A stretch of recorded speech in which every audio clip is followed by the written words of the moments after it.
Novamente, 8655. Hoje eu quero falar sobre divisões das cidades. Aqui na China a gente tem uma divisão conforme a facilidade de internacionalização. Aqui em Xangai, por exemplo, você consegue ver aqui o famoso skyline da cidade. A gente divide aqui a cidade como tiers, né? Então seria uma espécie de cinturão ou divisão. Cidade de primeiro grau de divisão, first tier, second tier, third seed tiers. São basicamente as cidades com maior grau de afeição à vida internacional. Então, aqui em Xangai, por exemplo, é claro, é uma cidade de primeiro nível, né? First tier. Então é uma cidade próxima praticamente de Nova York. Cidade com facilidade de comunicação, as pessoas basicamente conseguem falar inglês. Você consegue se virar sem falar mandarim. Tem bastante placa de ruas e tal, escritas em inglês, anúncios. O nível de escolaridade aqui das pessoas é maior, um pouco também de cabeça mais aberta. Um exemplo de cidade de second tier seria aqui em Hangzhou, por exemplo. Hangzhou, você pode ver aqui atrás, já é uma cidade bem mais simples. Aqui as pessoas têm uma limitação com o nível estrangeiro e tal. Se você não souber falar mandarim e tal, não souber... Enfim, se você tiver dificuldade de choque de adaptação, que seria um exemplo de cidade. Uma cidade já com padrões menores, a população inclusive de estrangeiros é bem menor. O seu acesso a marcas, a supermercados, a medicamentos, etc., já é bastante mais limitado aqui.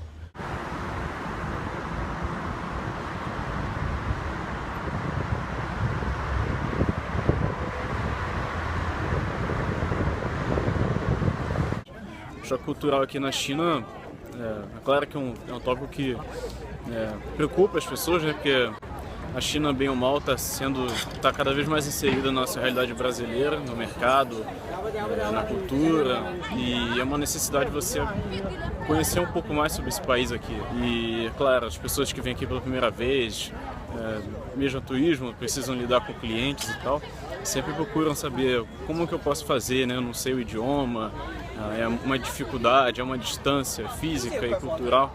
Bom, isso eu acho que a gente tem que enfrentar um pouco, sabe?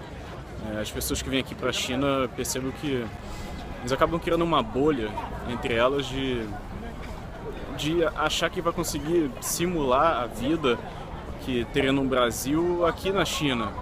Isso é um problema que praticamente todos os estrangeiros que vêm aqui acabam replicando. E também essa é uma lição que também não vale só para a China, vale para qualquer país que você vai viver fora. É impossível você querer replicar a sua vida que você tem no seu país de origem, né?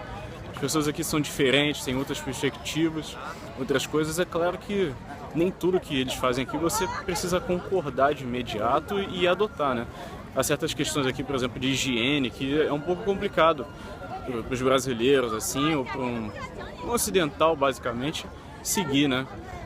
Questões de consumo, de comida e tal, mas se você quiser replicar isso aqui dentro da China, que é um país, né, estrangeiro, lógico, você acaba gastando muito mais. Você achar que produtos brasileiros é um pouco mais complicado, você não tem tanto acesso assim. Você tem acesso, claro, às marcas americanas, mas você acaba gastando muito mais mesmo. E você poderia também simplesmente passar a adotar produtos daqui também. Conforme você vai vivendo aqui, você consegue ganhar confiança de certas marcas e aprender a fazer coisas mais similares com produtos que têm um gosto, característica genérica, mas que próxima. Outro detalhe também é sobre você se inserir na sociedade. Aqui as pessoas têm um certo receio, talvez, de se inserir por essa questão cultural, choque. Acaba apenas se isolando, vivendo em grupos de estrangeiros, ou então em grupos de pessoas de sua própria nacionalidade, né? Isso também é um erro, isso só te faz mais isolado e te dificulta mais a sua aceitação e seu tempo de permanência aqui no outro país, né, no caso.